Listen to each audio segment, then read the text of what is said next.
Gelasius II. When Conrad of Salzburg, a gallant fighter for reform, heard that John Caniulo had become Pope Gelasius II, he cried out, "Among the cardinals a worse choice could not have been made than John. But there may be some virtue in Gelasius."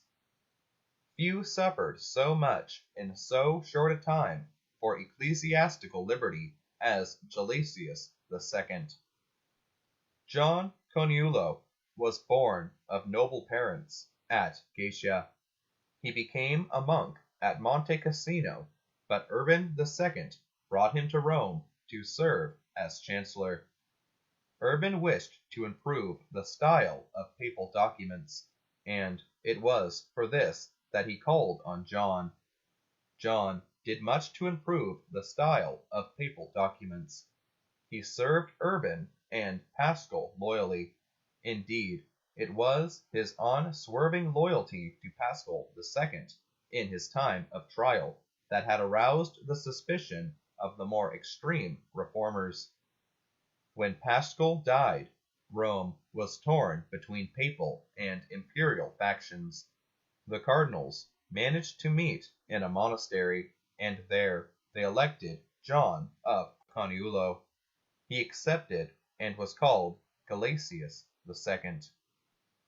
His initiation into the papacy was rude.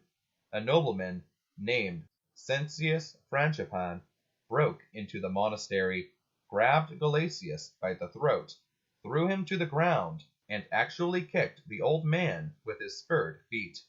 Then he dragged him off by the hair and threw him into a dungeon.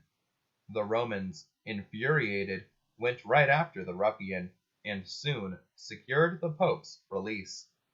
This brutal act was seemingly a sideshow to the main struggle with Henry V over lay investiture.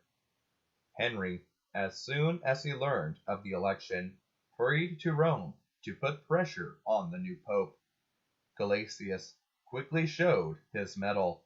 He fled and took a ship down river to Porto. The Germans chased the pope and fired arrows at his ship.